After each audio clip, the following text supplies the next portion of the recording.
დილამშვიდობისა. ეს საქართველოს პირველი არხია, თქვენ უყურებთ გადაცემას პირადი ექიმი მარი მალაზონია ჟესტურ ენაზე თარგმანით. ჩვენ ადამიანზე საუბრობთ ადამიანის სიცოცხლეზე, ადამიანის ცხოვრების ხარისხზე, ადამიანის ცხოვრების წესზე და ცხოვრების წესის ფაქტორებზე, ადამიანის ცხოვრების სხვადასხვა ეტაპზე, საუბრობთ ოჯახზე, საუბრობთ მშობლებსა და შვილებს შორის ურთიერთობაზე.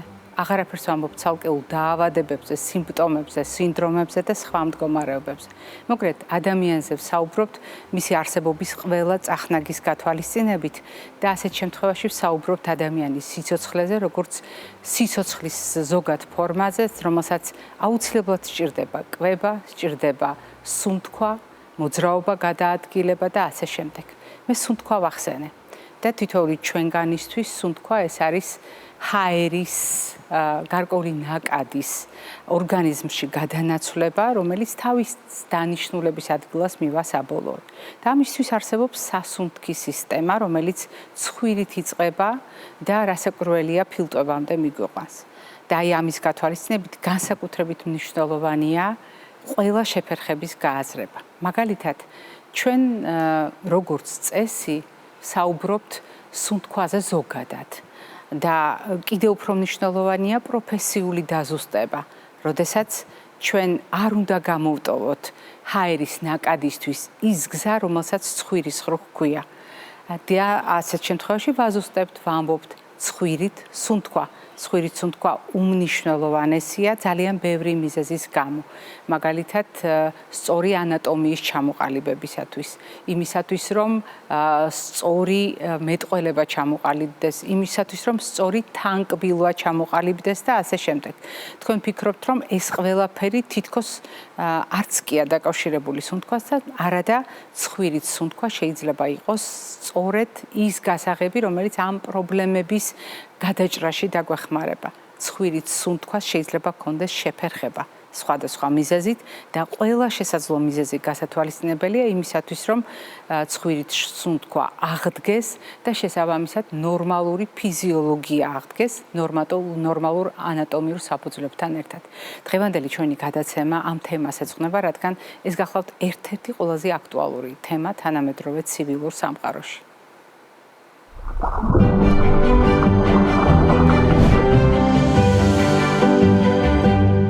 ვაგრძელებთ საუბარს და ვაგრძელებთ საუბარს ჩვენ სტუმართან ერთად. ძალიან მნიშვნელოვანია, როდესაც ადამიანის ჯანმრთელობაზე ვსაუბრობთ, აღვიქვათ ჩვენი ორგანიზმი როგორც ერთი მთლიანი ჰარმონიული სისტემა, სადაც ჰარმონიას ქმნის სხვადასხვა ორგანოებსა და სისტემებს შორის ძალიან წყობრი ურთიერთობა. სისტემა, რომელზედაც დღეს ჩვენ უნდა ვისაუბროთ, ასეც ჟღერს ყელ, ყურ, ცხვირი. და თუ ჩვენ საუბრობთ ხუთ გრძნობათა ორგანოზე ადამიანის სამყაროს აღსაქმელად სამარჯვად რომ გამოადგება, მაშინ ეს მიმართულება, ეს დარგი მედიცინისა სამ გრძნობათა ორგანოს ავტომატურად აერთიანებს.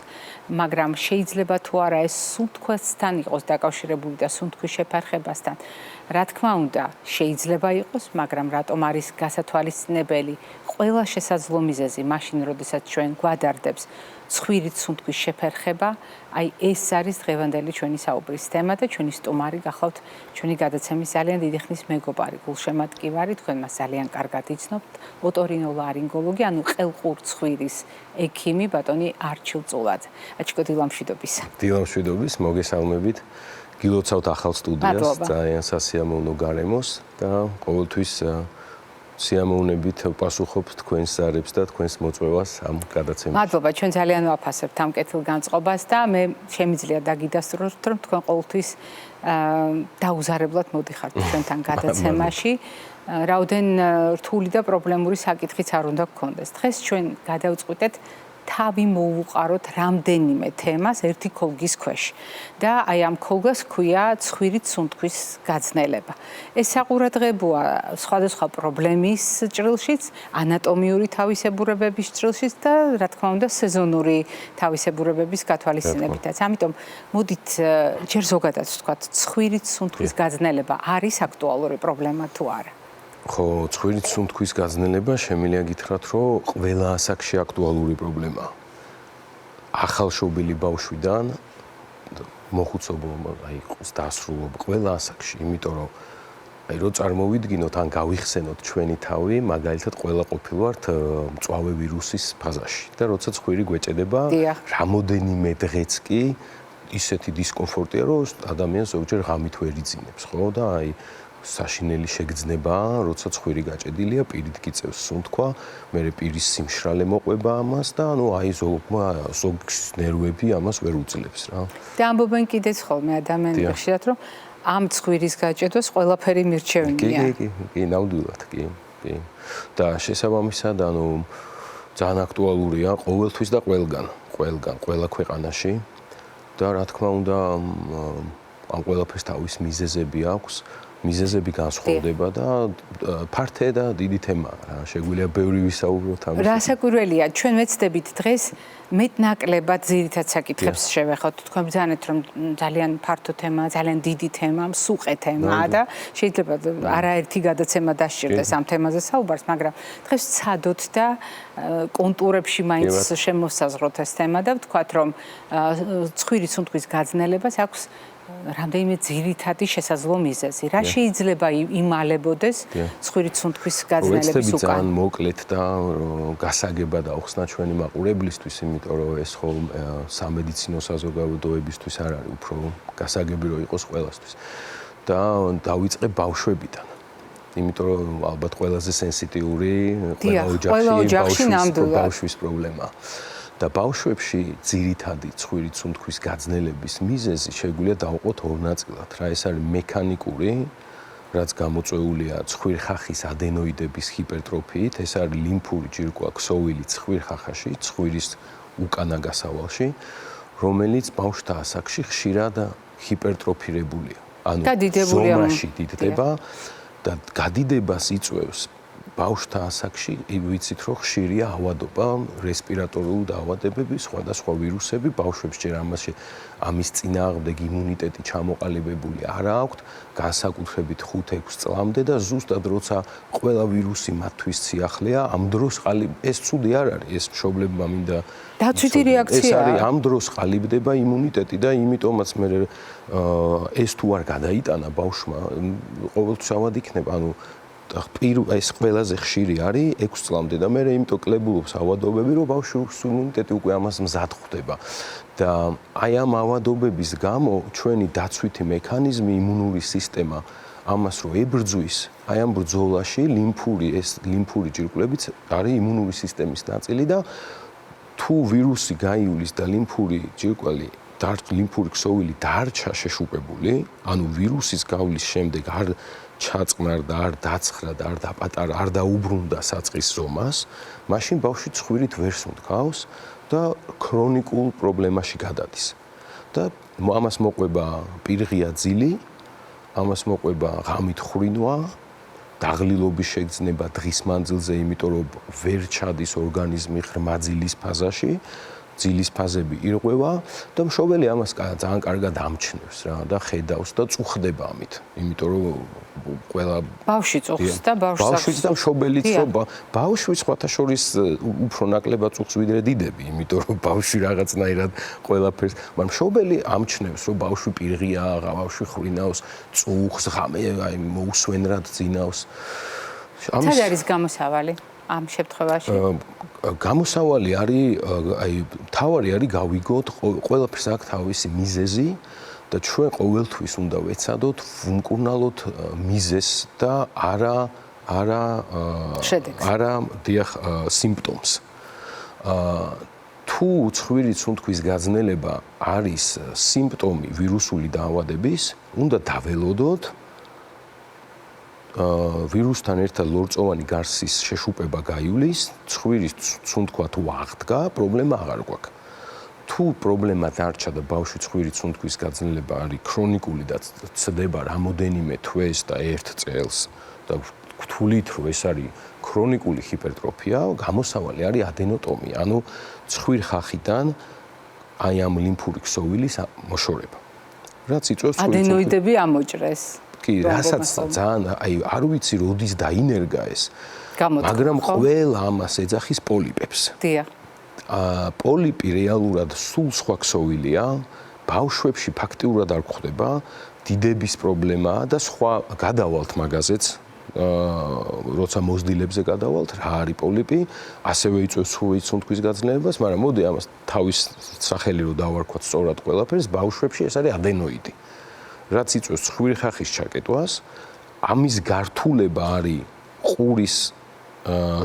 ყურის დაავადებები მაგალითად შუა ყურში სითხის დაგროვება და ხშირად ბავშვი აი ამ ხშირი ვირუსების შემდეგ წვავე ფაზაშიც ცუდად ესმის ყურით კივა და ცხვირით ვერ სუნთქავს კურნალობთ თუ ალაგდა ეს ყველაფერი აღარ ვერევით თუ არ ალაგდა გვიწევს დახმარება ცხვირხახიდან ადენოიდების ამ მოშორება და ზოგჯერ ყურიდან სითხის ამოკაჩვაც რომ სმენა დაბრუნდეს და გაიხსნას და სუნთქვაც აღდგეს აი ეს არის ბავშვებში გამოსავალი მაგრამ არასოდეს არ უნდა ვიჩქაროთ ქირურგიული ჩარევა იმიტომ რომ ჩვენი იმუნური სისტემა თუ იქნება ძლიერი მაშინ ყველაზე კარგი ექიმი ჩვენ შიგნით ყავს იმუნური სისტემის სახით თუ ვერ ერევა ამ პრობლემას ჩვენი ექიმი მაშინ ვერევით მე ჩვენ გარედან მოდით გავაგრძელოთ და ბავშვების ასაკში ეს არის ყველაზე ხშირი მიზეზი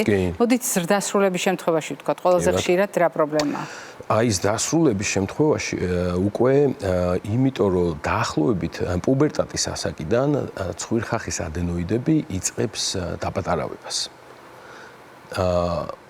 უმრავლეს შემთხვევაში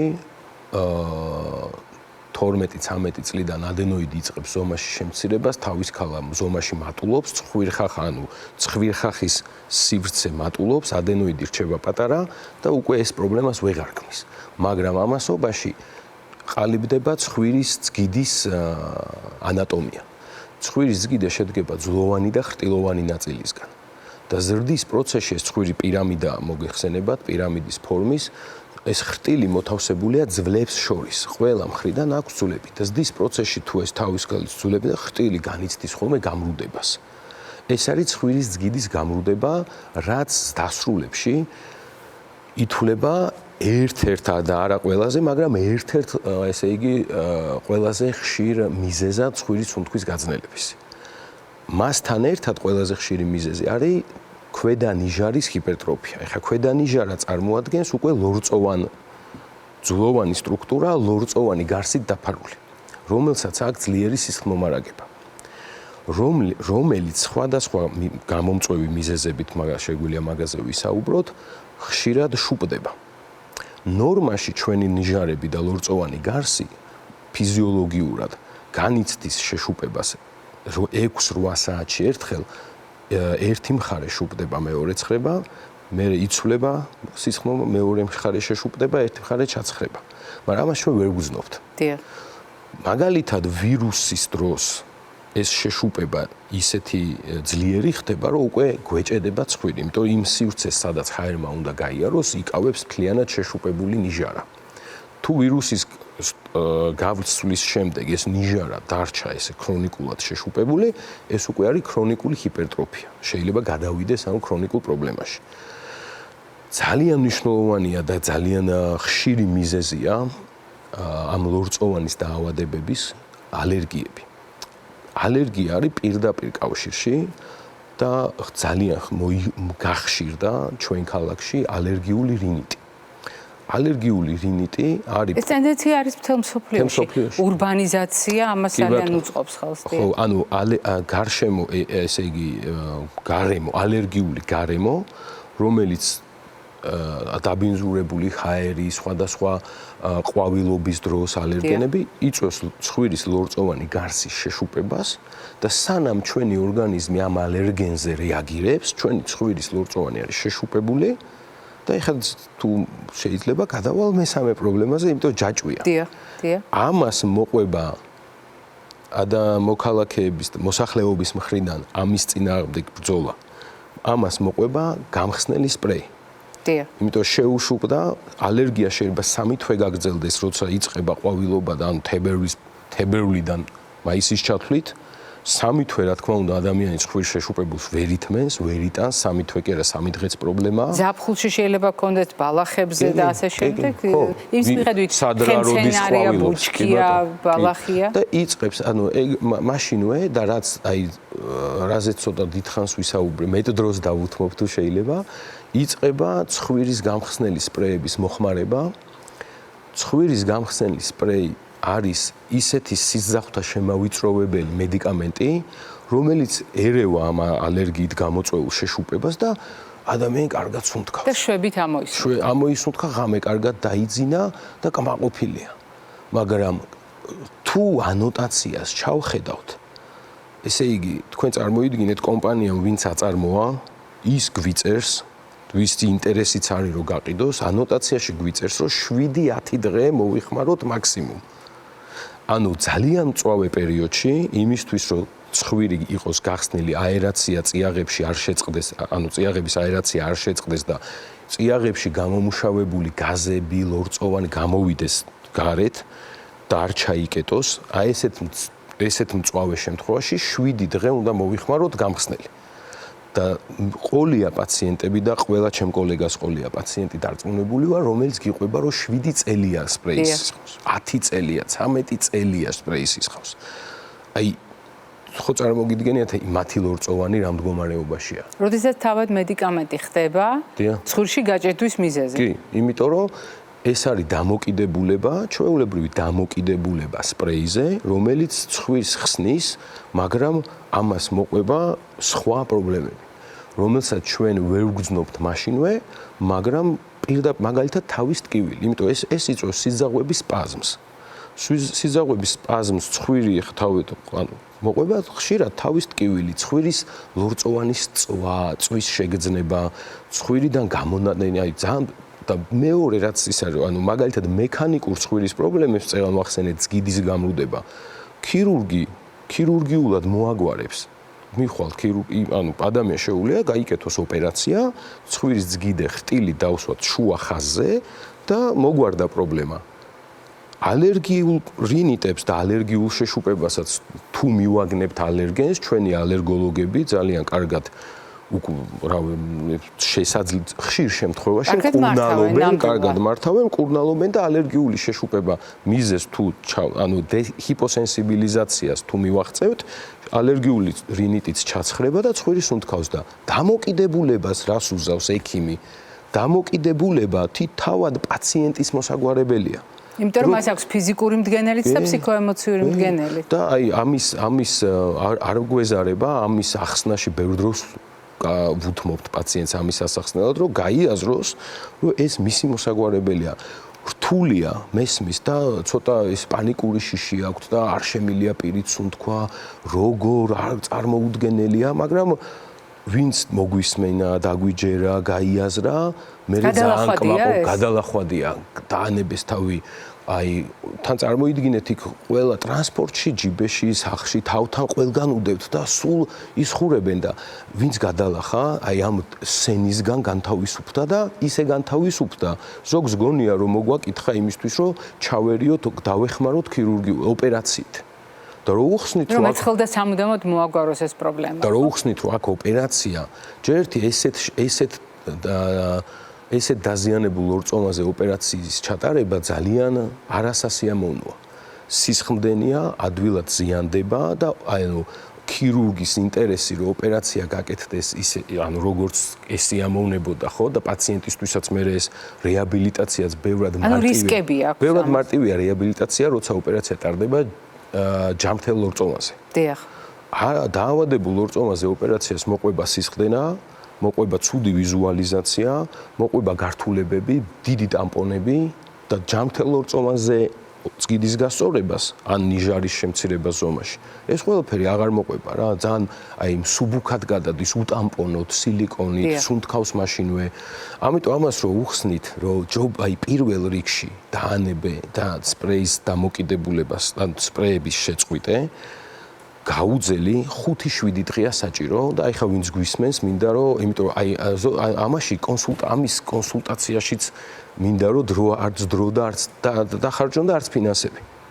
ვინც სპრეი და ძალიან დიდი პროცენტია. ძალიან დიდი პროცენტია ჩვენ შემავიწროებელ საშუალებებზე. ძალიან დიდი პროცენტია ეგეთი და ვინც გვისმენს, ერთმანეთს იციან ოჯახში, ნათესავებში, მეგობრებში ეს დამოკიდებულება ვისაც აქვს, გადასცენ. ოპერაცია არ არის აქარჩევანი? ოპერაცია შეიძლება ჭირდებოდეთ, მაგრამ პირველი რაც უნდა გააკეთონ, როცა შერეული პრობლემაა, დამოკიდებულებაც და თუნდაც იყოს გამრუდებაც. დიახ. გამრუდებული წგიდე, რომელიც სუნთქვაში ხელს არ გიშლის, არ არის საოპერაციო.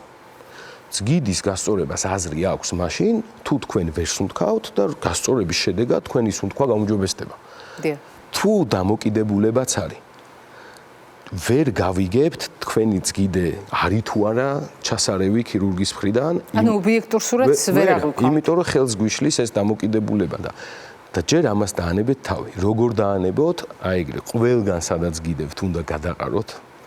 დაიტოვოთ ყველაზე ნაკლებად კონცენტრირებული ჩვილ ბავშვთა დოზა, თუ აი ღამე რო მხოლოდ ღამე ძილის წინო უბრალოდ ღამის ძილი შეძლოთ ღამე ნორმალური. და ღამით არ ქონდა შფოთვა ადამიანს. იცოდეთ რომ 5-7 დღე მაქსიმუმ, ზოგმა 3 დღეში და ზოგის ლორწოვანი 3 დღეში ჩაცხრა, ზოგის 7 დღეში, ზოგს 10 დღე დაჭირდა. მაგრამ თუ სხვა მიზეზი არ გაქვთ, მწვავე ალერგიაში არ იმყოფებით, მწვავე ვირუსულ მდგომარეობაში არ იმყოფებით, დამოკიდებულება გადალახვადია, უბრალოდ უნდა გაუძლოთ 5 დღე, ზოგჯერ ვეუბნები რომ რავი ჩათვალე, კუნძულზე ხარ და არ იყიდება, აი რა შვები. მოუკვდები რაღაცებს, არაფერი არ მოხდება, უბრალოდ 4-5 დღე გაგიჭირდება. მნიშვნელოვანი ასევე, აი მაგალითად პოზიცია ძილის დროს თავი მაღალზე, რომ სისხლით ნაკლებად მიეწოდოს. რომ ეგრეთ წოდებული გაჭედილობა, რაც უფრო ჰორიზონტალურ მდგომარეობაში ვართ, იმიტომ რომ სისხლი ვენური შეგუბება იწვევს ლორწოვანის შეშუპებას. ვენური შეგუბება და სპრეი აკეთებს სიზავის სპაზმს, რომ ნაკლებად მოხდეს ეს. ამიტომ ყველას შეუძლია განთავისუფლდეს დამოკიდებულებისგან, უბრალოდ თავის თავს უნდა მოთხოვონ, რომ ეს მას შეუძლია და არა ექიმს, რომ ეხა მე დამანებებინე სპრეიზე თავი. მიხვდით? რასაკვირველია, მე და თუ თავს დაანებებს, გავა თავი ბოლო შესხურებიდან 2-3 კვირა და მაინც ვერ სუნთქავს, აი მერე ვიფიქროთ უკვე სხვა მიზეზებზე და იმათ მოგვარებას. თქვენ ძალიან კარგად ახსენეთ ახლა აჩიკო, რატომ შეიძლება თუნდაც რეალური პრობლემის შემთხვევაში დამოკიდებულებამ შენიღბოს ის რეალური პრობლემა და გააგრძელოს გზა, გაახანგრძლივოს პროცესი ამ პრობლემის მოსაგვარებლად. და ნაცვლად იმისა, რომ დროულად მოგვარდეს ეს პრობლემა, პირიქით დროში გაიწელოს. თუმცა, როდესაც წარმატებით ჩატარდება ასეთი კორექცია, მაგალითად წგიდის გამრუდებასთან დაკავშირებით გძანეთ, რომ აქ ქირურგიულად ამოცანის გადაჭრა არ წარმოადგენს სირთულეს, თუ დანამდვილებით ვიცით, რომ ერთადერთი მიზეზი სუნთქვის გაძნელების არის ეს მდგომარეობა. რამდენად შესაძლებელია განმეორებით მდგომარეობა, თუნდაც გადატანილი ოპერაციის შემდეგ, ანუ რაღაც პერიოდი იყოს, თქვათ, სუნთქვა აღდგენილი და გავიდეს დრო და ისევ წარმოიშოს ეს პრობლემა. მე ახლა ჩათვალეთ, რომ მაყურებლის კითხვას გისვა. კი, გასაგებია. თუ ნახეთ, როგორც წესი, ცხვირის სუნთქვის პრობლემა არ არის მხოლოდ ერთი მიზეზით. შერეული პრობლემა არის ხოლმე, მაგალითად, წგიდის გამრუდება და ნიჟარის ჰიპერტროფია. ასევე ძალიან საყურადღებოა და ამაზე ცოტა ნაკლები ინფორმაციაა საზოგადოებაში, ყველა მიცის წგიდე. ცხვირში გვაქვს სარქველები. ჩვენი სარქველები შესუნთქვის დროს ვიწროვდება, ამოსუნთქვის დროს ფართოვდება. ეს მუშაობს ყველა წინად გვაქვს, ესე იგი, გარე და შიდა სარქველი, 2 სარქველი. და ყველაზე ვიწრო სტრუქტურა ჩვენს ცხვირის ანატომიაში არის შიდა სარქველი. დაახლოებით თუ შეიძლება რომ ვაჩვენო, აი ამ ადგილზე მდობდება აი ეს ნაწილი, თუ გინახავთ სპორტსმენებს, ხშირად მოქალაქეებსაც დაკრული აქვთ პლასტირები გარედან. ეს პლასტირი ზუსტად ამ სარქველს აფართოებს და შესუნთქვი, ესე იგი პლასტირის ფიზიკურად მოძრაობა, პლასტირი განიზიდავს სარქველს და შესუნთქვის დროს ნაკლებად ხდება შევიწროება. ანუ სარქლის კოლაფსი. ამიტომ ცხვირის პრობლემებზე, როცა საუბრობთ სუნთქვის პრობლემებზე, რა ძალიან ბევრი, ეს არ არის როგორც წესი, ესე რამოდენიმე და სხვა მიზეზი რა. ასევე გვხდება ცხვირში და ეს უკვე ალერგიული, ძირითადად ალერგიული რინიტების გამომწვევი ალერგიული პრობლემებია და ცხვირის ანთებები ლორწოვანის, რომლის შედეგადაც ვხვდებით პოლიპებს. პოლიპი არის წარმონაქმნი, რომელიც აი ადენოიდით რო საუბრობდით ბავშვებში, ადენოიდით ვიბადებით ყველას გვაქვს. და პოლიპი არის წარმონაქმნი, რომელიც არ გვქონდა და გაჩნდა ცხვირში, ლორწოვანი გარსის აი ამ მუდმივი შეშუპებების გამო გაჩნდა პოლიპოზური წარმონაქმნი, რომელმაც დაიკავა სივრცე და უშლის ესე შეფერხება სასუნთქ გზაზე. ეს პოლიპები ხშირად ჩნდება ცხვირის მიმდებარე წიაღებში, რასაც დანამატ წიაღებს ვეძახით. როცა გახდება იმხელა, რომ უკვე ღრუ, აი ჰაიმორის ღრუ შუბანო 8 წიაღი გვაქვს რა, 4 ერთ მხარეს, 4 მეორე. უკვე ეს ღრუ რო შეავსო და გადმოვიდა ცხვირის ნაწილში, იკავებს სასუნთქს. ასევე ზოგჯერ არის უშუალოდ კოანალური პოლიპი. მოკლედ აქ გამოსავალი არის ოპერაცია. გამოსავალი პოლიპების დროს ოპერაციაა.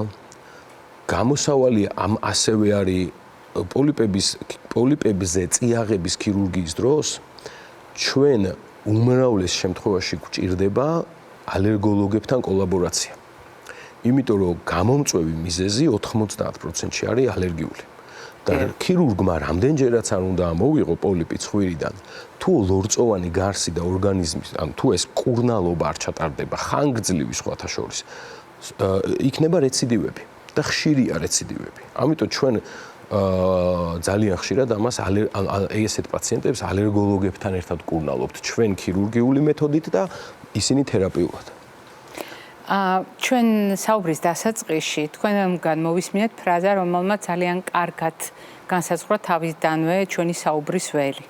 და ამ მხედველობაში მაქვს მასშტაბი. თქვენ ბრძანეთ, რომ ძალიან დიდი თემაა და რასაკვირველია ერთი გადაცემა ძნელად თუ ეყოფა ამ საკითხებს. პრაქტიკულად ჩვენ საუბრისთვის განკუთვნილი დრო ამოვწურეთ, ერთადერთი კითხვა უნდა დაგისვათ ნიჟარებთან დაკავშირებით ბრძანეთ. ესიც გავრცელებული თემაა ძალიან, იმიტომ რომ საზოგადოების გარკვეული ნაწილი აუცილებლად გკითხავდათ აქ რომ იყოს, რომ გქონდეს შესაძლებლობა მას, გკითხავდათ რომ ნიჟარების ამოკვეთის ან მასზე ვთქვათ, შარევის შემდეგაც ხელახლა იზრდება, ჩნდება ეს პრობლემა თავიდან. ანუ ეს ქირურგიულად წარუმატებელ გადაწყვეტილებას უკავშირდება თუ პროცესი გულისხმობს იმას, რომ შეიძლება მსგავსი რამ მოხდეს. გიბასუხებთ, კარგი კითხვა. პრობლემაა კი, ნიჟარების შეშუპებაც არის ნიჟარაც ის ლორწოვანი გარსის სტრუქტურა, რომელიც შეშუპებასაც თავის მიზეზები აქვს. ქირურგიულად ჩარევის დროს ნიჟარა იმდენად მნიშვნელოვანი სტრუქტურაა ცხვირისთვის. წარმოიდგინეთ ნიჟარის ლორწოვან გარში, ანუ არის ნერვული დაბოლოებები, რომელიც აღიქვავს თავის ტვინით, მაგრამ აღიქვას, რომ ჩვენ ცხვირში ჰაერმა გაიარა, ამას ძირითადი ნაწილი ნიჟარაშია. ნიჟარა აძლევს ჩვენ შესუნთქულ ჰაერს მიმართულებას, იმიტომ რომ ჩვენ ჰაერის შესუნთქვა ეს არ მიდის სრულად ფილტვებში. მიდის ყურში ევსტახის მილით, მიდის წიაღებში და დიდი ულუფა ფილტვებში. ნიჟარა აკეთებს ამის მიმართულების და ტურბულენციას. ნიჟარა ჰაერს ათბობს და ატენიანებს. ნიჟარა არის სასიცოცხლო მნიშვნელოვანი სტრუქტურა ცხვირისთვის და ცხვირის სუნთქვის სწორად განხორციელებისთვის. ამიტომ ნიჟარის ამოკვეთა თუ არ გვაქვს საქმე ონკოლოგიურ დაავადებასთან, ესე იგი, მხოლოდ ამ შემთხვევაში არის დასაშვები ვიტყოდი რა. ნიჟარის ზომაში შემცირება, ანუ შეჭმუხნა და არსებობს შესაბამისი ტექნოლოგიები, რადიოტალღებით ვჭმუხნით ნიჟარებს. ეს შესაძლებელია, იმიტომ რომ ნიჟარა რჩება ცხვირში, თავის ფუნქციებს, მრავალ ფუნქციას და მნიშვნელობას აგრძელებს. უბრალოდ იმიტომ, რომ იყო ჰიპერტროფირებული, ქრონიკულად ვუმკურნალეთ ალერგიას, თავიდავანებეთ წვეთებს, მაგრამ მაინც ეს ნიჟარა ნამდვილი ჰიპერტროფიასთან გვაქვს საქმე და ხელს გვიშლის სუნთქვაში, კი ბატონო, ზომაში შევჭმუხნოთ. თუ ჩვენი ორგანიზმი ჯანმრთელია და ლორწოვანი ჯანმრთელია, ეს დარჩე შენარჩუნდება შეჭმუხნული და აღარ დაგჭირდება განმეორებითი ჩარევა. თუ დაგჭირდა, ჯობია კიდე ერთხელ შევჭმუხნოთ, ვიდრე ვითომ მარტივი გამოსავალი, ამოუჭრათ ნიჟარა და ცხვირი დავტოვოთ, ვიტყოდი ინვალიდი. არასრულფასოვანი და მერე ჩნდება ცარიელი ცხვირის სინდრომი. და ის წენ რაც ჩამოვთვალე, დატენიანება, ტურბულენცია. ყველა ეს ფუნქცია დაკარგულია. დაკარგულია და აი აქ უკვე ვერაფერ, ანუ უკან ვეღარ აბრუნებ, რაიმე იმპლანტიდან რა სტრუქტურა არ არსებობს და პაციენტს გამოსავალი აღარ აქვს. ამიტომ მოკვეთა მხოლოდ გარდაუვალ მდგომარეობებში თუ საქმე გვაქვს წარმონაქმთან, სიმსივნურ წარმონაქმთან ან ამის გავსი. ძალიან დიდი მადლობა, აჩქო. დღევანდელი სტუმრობისთვის ბრძანეთ. რაც ყველგან ვცდილობ აღვნიშნო. და ყველას თხოვ ჩვენს მენელს ერთი რომ აუცილებლად როგორც ნიჟარაზე ვისაუბრე, იგივე ყურადღებით მიუდგნენ ანტიბიოტიკოთერაპიას და ბავშვები გაზარდონ მაქსიმალურად ანტიბიოტიკების გარეშე და ნუთვლიან რომ ანტიბიოტიკი არის ანტივირუსული საშუალება. მეორე, მწვავე სინუსიტებს, რასაც ხალხისთვის ერთი სიტყვაში იკრიბება, ეს ჰაიმორიტი მაქვს.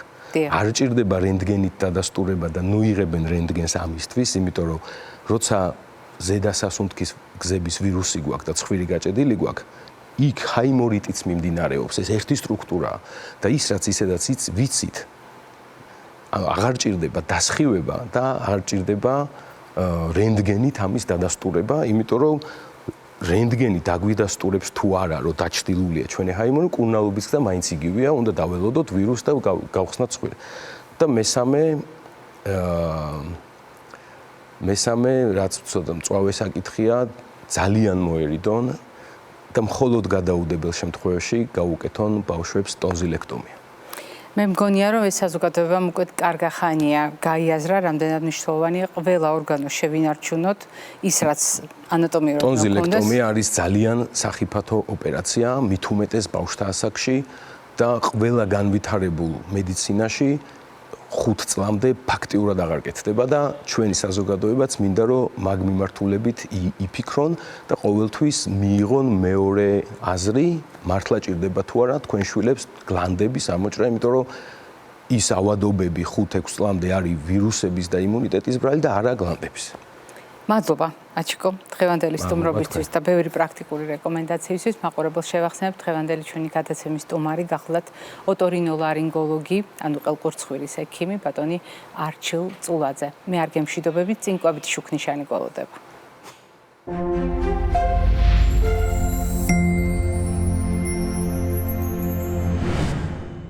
როგორი უნდა იყოს ჩვენი კოვიდ შუქნიშანი მაშინ, როდესაც სუნთქვის გაძნელებაზე ვსაუბრობთ?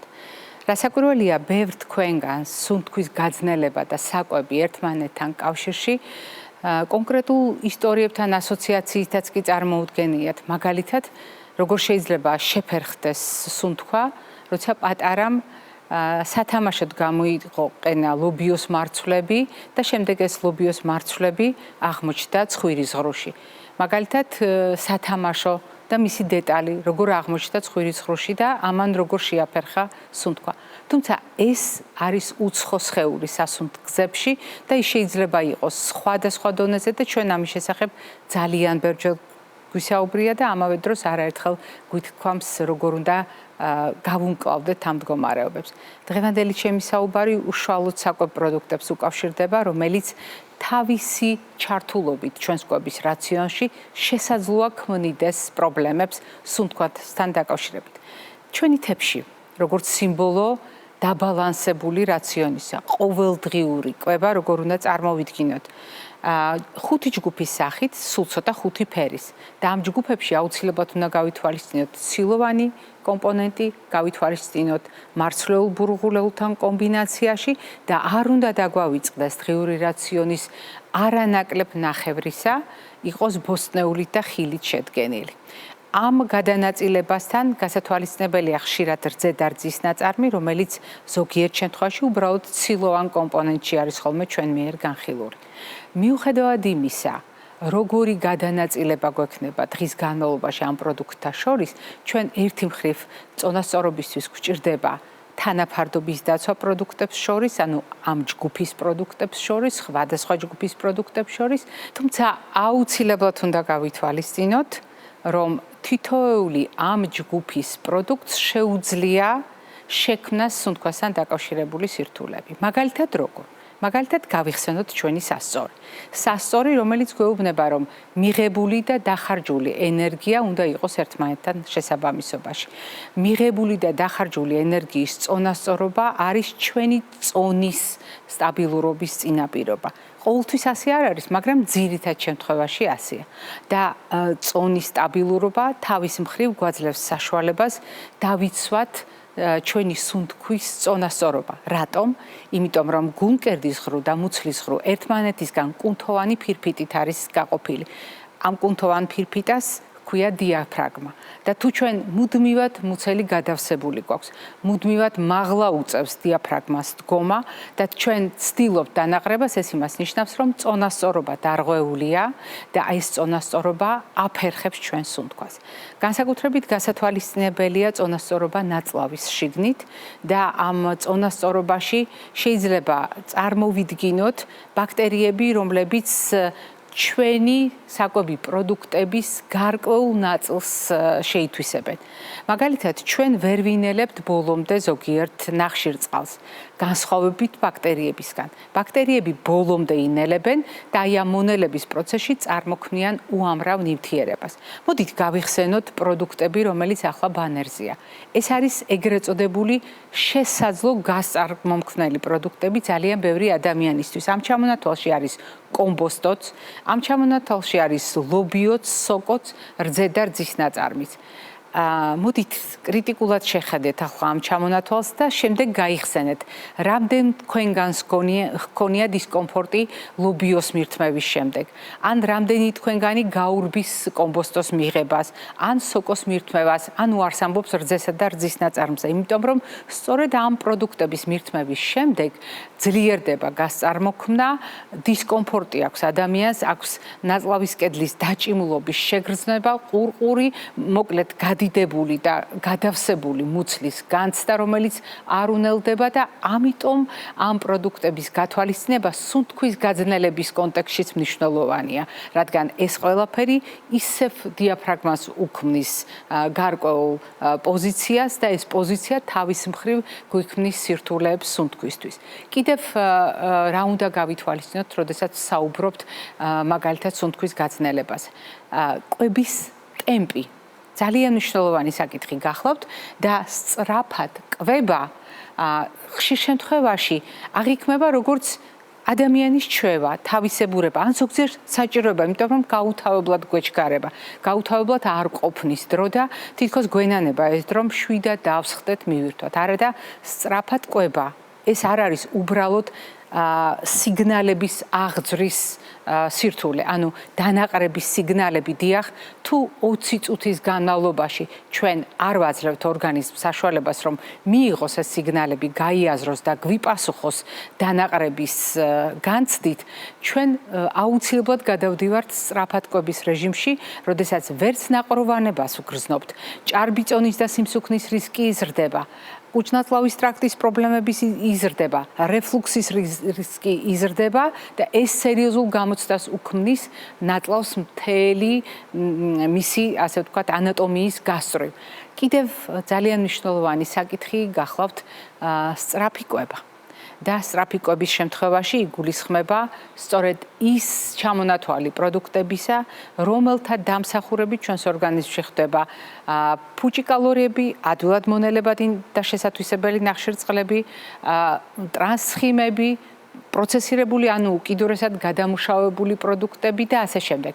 ამ პროდუქტების დამსახურებითაც, უბრალოდ ამ კერძების და ამ საკვების დამსახურებითაც ჩვენს ორგანიზმში ადვილად ხდება ისეთი ნივთიერებები, რომელთა დამსახურებით შეიძლება გასწარმოქმნა გაძლიერდეს და სუნთქვის გაძნელება მივიღოთ შედეგად. აღარაფერს ვამბობ მაშინ, როდესაც ჩვენ ვარღვევთ ულუფასაც, ვარღვევთ რაციონსაც და ვარღვევთ რეჟიმსაც, როდესაც მაგალითად გვიან ღამით ნაყრდებით, ეს რასაკვირველია გვიანი, მსუყე, დიდი ულუფით მიღებული ვახშამი შეიძლება იყოს ყველაზე ლოგიკური ახსნა იმისა, თუ რატომ გვიძნელდება სუნთქვა, რატომ გვიჭირს ჩაძინება და რატომ ვართ მთელი ღამის განმავლობაში მოუსვენრად.